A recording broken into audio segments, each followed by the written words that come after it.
தமிழ்நாடு சட்டமன்ற பேரவைத் தலைவர் அவர்களே, மாண்புமிகு அமைச்சர்கள், நீதியரசர்கள், எம்எல்ஏஸ், எம்பிஸ், உள்ளாட்சி பிரதிநிதிகள், தலைமை செயலாளர் உள்ளிட்ட அரசு அதிகாரிகள், நம்ம தாய்நாட்டின் சுதந்திர போராட்டத்தில் பங்கேற்று இன்னைக்கும் வாழ்ந்துட்டு இருக்கிற தியாகிகள், தற்போது குடும்ப ஓய்வூதியம் பெற்று வரும் சுதந்திர போராட்ட தியாகிகளின் வாரிசுதாரர்கள், டிஜிபி உள்ளிட்ட அனைத்து காவல்துறை அதிகாரிகள், முப்படைகளை சேர்ந்த அலுவலர்கள், வீரர்கள், சிறப்பு விருந்தினர்கள், இன்னைக்கு இந்த சுதந்திர தினத்தில் கோட்டையில் கொடியேற்றுறத பார்க்க வந்திருக்கிற பொதுமக்களுக்கும், இந்த சுதந்திர தினத்தை கொண்டாடிக்கிட்டு இருக்கிற என் நெஞ்சில் குடியிருக்கும் தமிழக மக்களுக்கும், மாணவ மாணவிகளுக்கும் அனைவருக்கும் என்னுடைய சுதந்திர தின நல்வாழ்த்துக்கள், என்னுடைய வணக்கத்தையும் தெரிவிச்சுக்கிறேன். தங்களுடைய உயிரை, உடமைய, வாழ்க்கைய எல்லாம் இழந்துட்டு நமக்காக சுதந்திரம் வாங்கி கொடுத்த நம்ம சுதந்திர போராட்ட தியாகிகள்,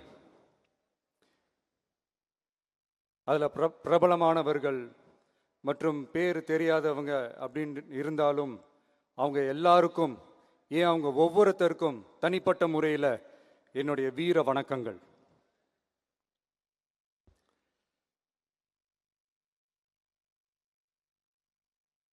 நம்மளை ஒரு அடிமை மாதிரி வச்சிருக்காங்க அப்படின்னு தெரிஞ்சிட்டாலே மக்கள் மத்தியில் ஆட்டோமேட்டிக்காக ஒரு ஒற்றுமை ஒன்று வர ஆரம்பிக்கும். எல்லாரும் ஒரே மாதிரி யோசிச்சு ஒன்று சேர ஆரம்பிப்பாங்க. அப்படி ஒன்று சேர்ற இடத்துல தான் சாதி உடையும், மதம் உடையும், மொழி, இனம் இந்த மாதிரி எல்லாமே உடஞ்சி நொறுங்கும்.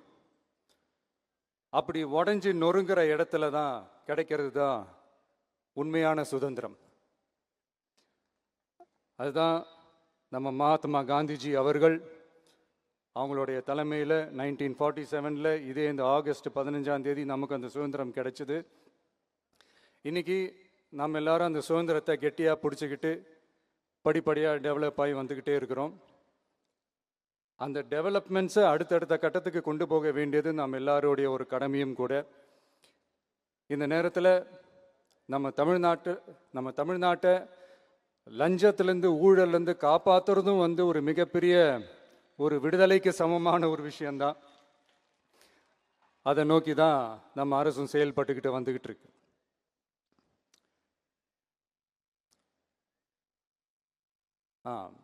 இந்த 386 ஆண்டு பழமையான இந்த கோட்டையில் இங்கே மேலே ஏறி வந்து இந்த 80வது சுதந்திர தின நாளில் நம்ம நாட்டோட தேசிய கொடியை ஏற்றி வச்சு இன்னைக்கு இந்த விழாவில் என்ன பேசவும் வச்சிருக்கிறீங்க. அதுக்காக உலகம் முழுவதும் இருக்கிற என்னுடைய தமிழ் சொந்தங்களுக்கும், தமிழ்நாட்டு மக்களுக்கும், ஜென்சி இளம் சிங்கப்படை தோழர்களுக்கும் என்னுடைய மனமார்ந்த நன்றியை தெரிவிச்சுக்கிறேன். பிறப்புக்கும் எல்லா உயிருக்கும் அப்படின்ற ஒரு மிகப்பெரிய ஒரு கோட்பாட்டை அடிப்படையாக வச்சு தான் நம்ம தமிழ்நாட்டை லஞ்ச லாவண்யமற்ற போதைப் பொருள் கலாச்சாரம் இல்லாத, பெண்கள் பாதுகாப்பு, சமூக நீதி அடிப்படையில்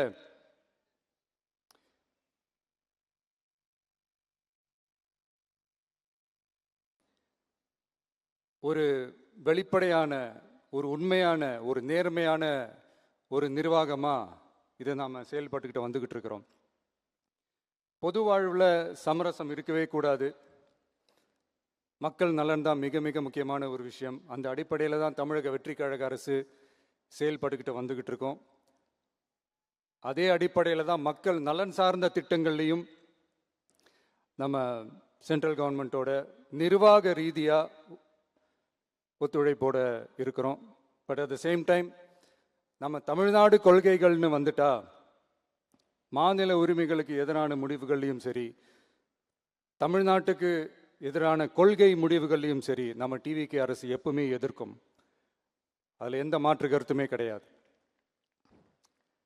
அதே மாதிரி இதுக்கு முன்னாடி நிறையா திட்டங்கள்லாம் கொண்டு வந்திருக்காங்க. அதில் எதெல்லாம் மக்களுக்கு யூஸ்ஃபுல்லாக இருக்கிற மாதிரி திட்டங்கள் இருக்கோ அதெல்லாம் கண்டினியூ பண்ணிக்கிட்டு தான் இருக்கிறோம். ஃபார் எக்ஸாம்பிள், ஜெயலலிதா மேடம் கொண்டு வந்த அம்மா உணவகம் திட்டம், அது இன்னும் மெருகேற்றி கண்டினியூ பண்ணிக்கிட்டு தான் இருக்கிறோம். அது மாதிரி காலை உணவு திட்டம், அதையும் இன்னும் விரிவுபடுத்தி 6th ஸ்டாண்டர்ட்லேருந்து 8th ஸ்டாண்டர்ட் வரைக்கும் அதையும் விரிவுபடுத்தி வர செப்டம்பர் 17ஆம் தேதி பெரியார் அவர்களுடைய பிறந்த நாள் அன்னைக்கு அதை தொடங்க இருக்கிறோம்.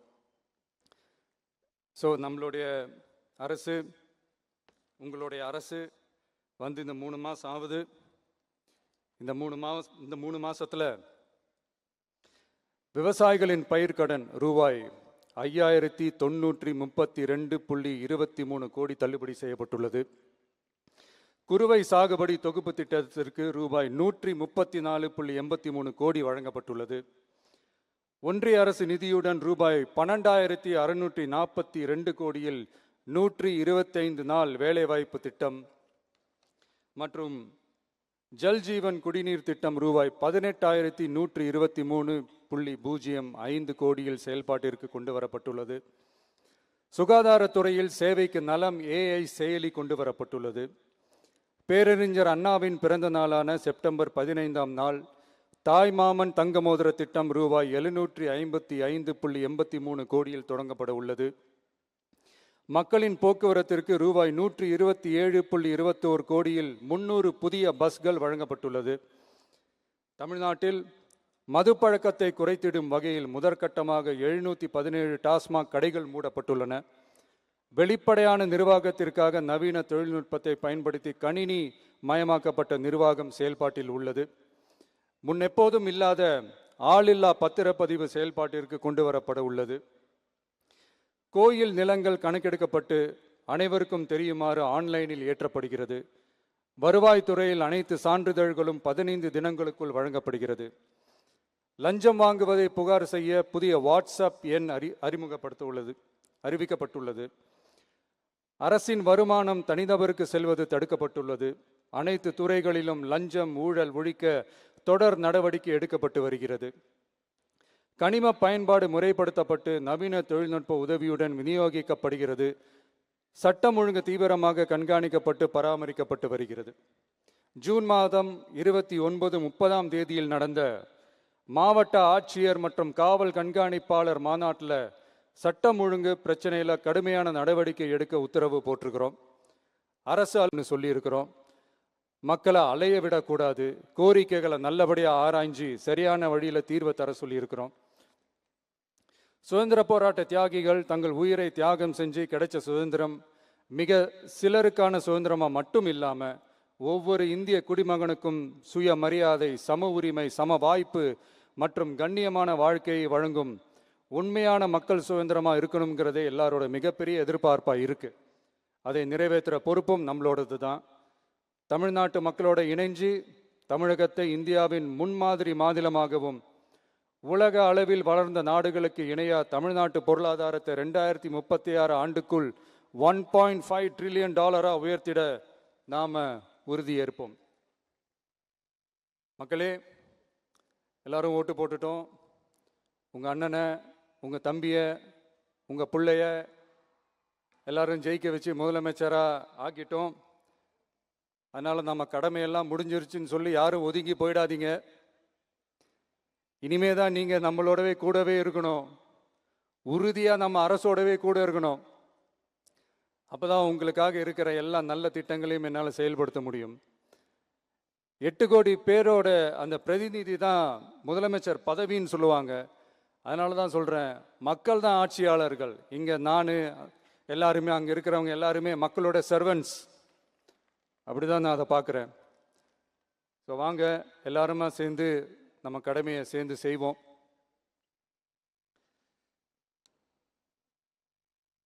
நம்ம அரசுக்கு எதிரான சக்திகளையும் சரி சதிகளையும் சரி முறியடிப்போம்.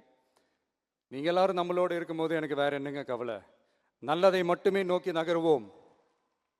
அப்படி நல்லதை மட்டுமே நோக்கி நகரும் உங்கள் அரசு உங்களுடைய எதிர்பார்ப்புகளையும் உங்களுடைய கருத்துக்களையும் மனசில் வச்சுக்கிட்டு தான் நல்ல சிறிய புதிய அறிவிப்புகளை அறிவிக்க இருக்கிறோம். அதில் ஒரு சிலதை மட்டும் இங்கே நான் வந்து படிக்கிறேன்.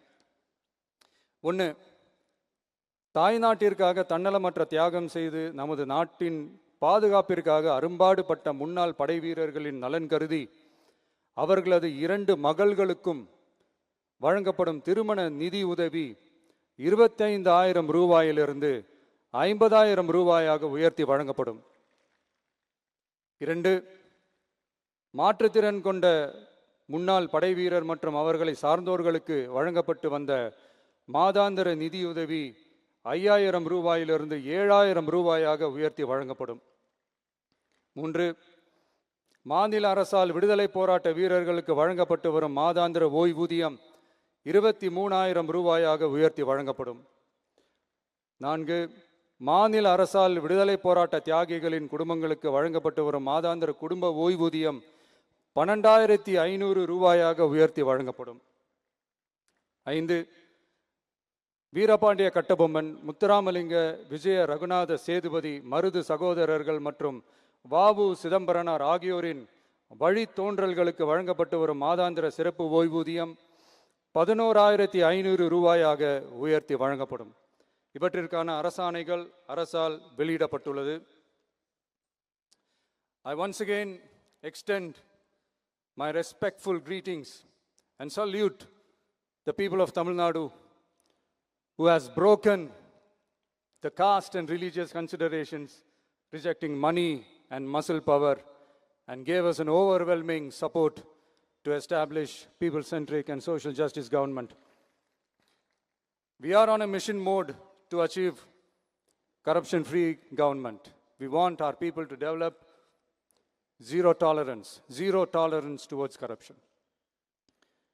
And we appeal to the officials and the people of Tamil Nadu to make our state corruption-free.